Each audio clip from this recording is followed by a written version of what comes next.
Information highway हर गांव तक पहुंचे, इस दिशा में नरेंद्र मोदी जी की सरकार ने एक ऐतिहासिक फैसला किया है। Today a historic decision has been taken in pursuit of information highway in all the villages of India. जब से हमारे प्रधानमंत्री जी की अगुवाई में सरकार आई है, उसमें कुछ स्पष्ट लक्ष्य होते हैं। हर गांव में सड़क पहुंचे, हर गांव में बिजली पहुंचे और अब हर गांव में इंफॉर्मेशन ई-वे पहुंचे। ये है मॉडल ऑफ डेवलपमेंट। आपको समय पर बताया जाता है कितनी सड़कें बनी हैं, कितनी बन रही हैं। नेशनल हाईवे तो रिकॉर्ड बना है, बताने की ज़रूरत नहीं है। आज देश के सारे गांव में बिजली पहुंच गई है। इसकी चर्चा भी होती रही है कई बार, संसद के अंदर, संसद के बाहर। और पिछले 15 अगस्त को लाल किले की प्राचीर से प्रधानमंत्री जी ने घोषित किया था कि 1000 दिन में देश के 6 लाख गांव में हम optical fibre broadband Bharat net के माध्यम से लाएंगे। Bringing optical fiber broadband through BharatNet within a time limit of 1,000 days in all the 6 lakh villages of India. That was a public declaration on the last Independence Day from the ramparts of Red Fort. आज उसी की दिशा में एक बहुत महत्वपूर्ण निर्णय हुआ है जो मैं आपको बताने जा रहा हूं। अभी प्रकाश जी पूर्व सरकार के काम करने के तरीके के बारे में बता रहे थे। ये जो भारत नेट है, ये नोफन के रूप में 2011 में शुरू हुआ था, national optical fibre network programme. और 14 में जब हम लोग की सरकार आई तो मुझे इस विभाग को देखने का प्रधानमंत्री जी ने अवसर दिया था। उस समय तक कोई काम नहीं हुआ था। कोई काम का मतलब कोई काम नहीं। सिर्फ ये घोषणा हुई थी कि 3 PSU ये काम करेंगी, BSNL, Bharat power grid corporation और एयरटेल। आज मुझे आपको बताते हुए प्रसन्नता हो रही है कि हम 1,56,000 ग्राम पंचायतों में पहुंच चुके हैं। बिकॉज उसमें 2.5 लाख देश के ग्राम पंचायतों को ऑप्टिकल फाइबर से जोड़ना था। तो हम 1,56,000 ग्राम पंचायतों में पहुंच गए हैं। फिर प्रधानमंत्री जी ने घोषित कर दिया कि हम देश के 6 लाख गांव में 1000 दिन में पहुंचेंगे।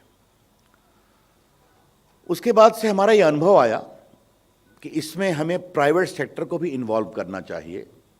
इसकी यूटिलिटी के लिए, इसके रख रखाव के लिए, थोड़ी इसकी मार्केटिंग भी हो, रेवेन्यू जनरेशन भी हो, जॉब क्रिएशन हो, स्किल डेवलपमेंट हो। इन सबों के लिए नीति आयोग से बातचीत वगैरह हुई थी और उसके बाद ये मॉडल बना। तो आज देश के 16 राज्यों में भारत नेट को हम PPP के मॉडल माध्यम से, पब्लिक प्राइवेट पार्टनरशिप के मॉडल से 29,000 करोड़ रुपए के टोटल एक्सपेंसेस पर 29,432 करोड़, उसको हमने इन प्रिंसिपल अप्रूव किया है, जिसमें भारत सरकार की वायबिलिटी गैप फंडिंग होगी 19,041 करोड़ रुपया। The government of India will be only expanding the viability gap funding of 19,041 crore.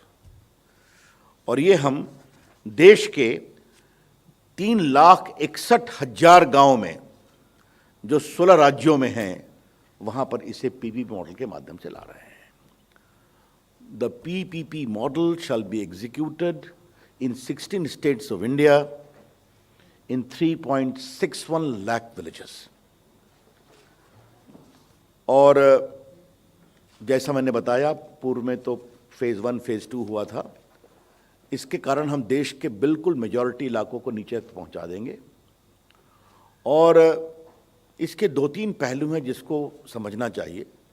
30 साल के लिए हम कंसेशनर एग्रीमेंट करेंगे, SPV बनाएंगे जो private PPP players global level की बिडिंग करेंगे।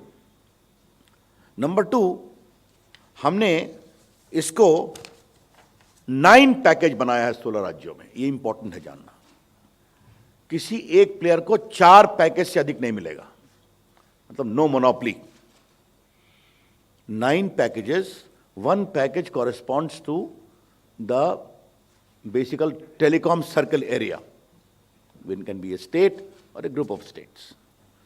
और एक प्लेयर को 4 पैकेज से अधिक नहीं मिलेगा, नो मोनोपोली।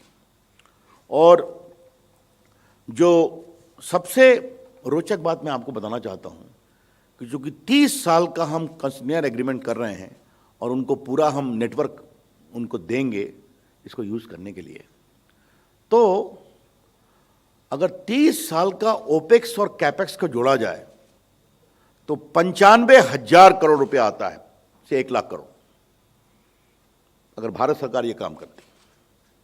इसकी तुलना में भारत सरकार 19,000 करोड़ के वायबिलिटी फंड पर इस पूरे आर्किटेक्चर को खड़ा कर रही है।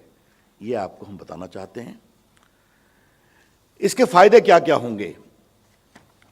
सबसे बड़ी बात है ई गवर्नेंस नीचे तक जाएगा, ई गवर्नेंस मॉडल। दूसरा, कोविड के काल में टेली मेडिसिन का बहुत बड़ी उपयोगिता रही है, तो टेली मेडिसिन के माध्यम से लोगों को गांव में सुविधा मिलेगी। तीसरी बात, जो ग्रामीण परिवेश से पत्रकार जो उसको कनेक्ट रखते हैं, तो भारत में एक दुर्भाग्यपूर्ण बात है कि बहुत सारे बच्चे रेलवे स्टेशन पर कोचिंग करते हैं, तो कि वहाँ वाईफाई होता है।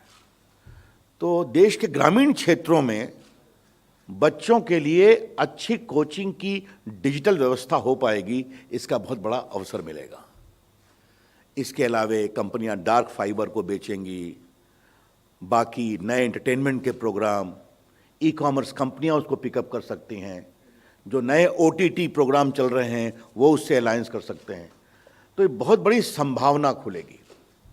और मुझे सबसे बड़ी बात जिसका संतोष मुझे है कि प्रो पीपल कन्वीनियंस तो होगा ही, जनोपयोगी सुविधा होगी, लेकिन बहुत बड़ी संख्या में एंटरप्रेन्योरशिप डेवलप होगी। और आपको मैं इसका एक उदाहरण देना चाहता हूं। मैंने हमारा जो CSC चलता है, कॉमन सर्विस सेंटर, जिनकी संख्या 70,000 थी, अब हमको ले गए लगभग 4 लाख तक। तो हमने इसको बेचने में उनको लगाया था कि देखो भाई गांव तक पहुंचाओ। तो उन्होंने लगभग 5,09,957 FTTH connection fibre to home पहुंचा दिया और 1,04,298 वाईफाई हॉटस्पॉट पहुंचा दिया।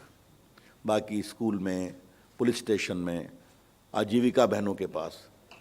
और देखिए इसका फायदा क्या होता है, क्यों ये प्रोग्राम सफल होगा कि जुलाई 2019 में डेटा यूज था सिर्फ 60 टेराबाइट, और जब CSC ने उसको लिया तो मई में वो बढ़कर हो गया 2,737 टेराबाइट। तो आप समझ रहे हैं कि देश का एपेटाइट क्या है डेटा के बारे में, डिजिटल उपयोगिता के बारे में, डिजिटल सुविधा के बारे में। तो ये एक बहुत बड़ी बात है जो इसके माध्यम से आज हम करने वाले हैं। और मुझे सबसे संतोष इस बात का होगा कि देश के गांव में डिजिटल इंफ्रास्ट्रक्चर को मेंटेन करने वाले बहुत बड़ी संख्या में नौजवानों की फौज खड़ा होगी। और ये मैं इसलिए आपसे कह रहा हूं कि गांव तक ले जाने में पायलट प्रयोग के रूप में प्रकाश जी को याद होगा, बिहार में CSC को लगाया है गांव तक ले जाने के लिए। बिहार में लगभग 40,000 प्लस विलेजेस हैं और 33,000 तक पहुंच गया गांव में फाइबर। और जल्दी ही, बिकॉज कोविड के कारण परेशानी हुई, सितंबर तक उसको पूरा करेंगे और सप्लाई करना शुरू कर देंगे। लेकिन मुझे सबसे खुशी की बात यह है कि गांव-गांव में केबल को खींचने वाले, उसको फिक्स करने वाले ऐसे लोग स्किल डेवलपमेंट शुरू हो रहे हैं।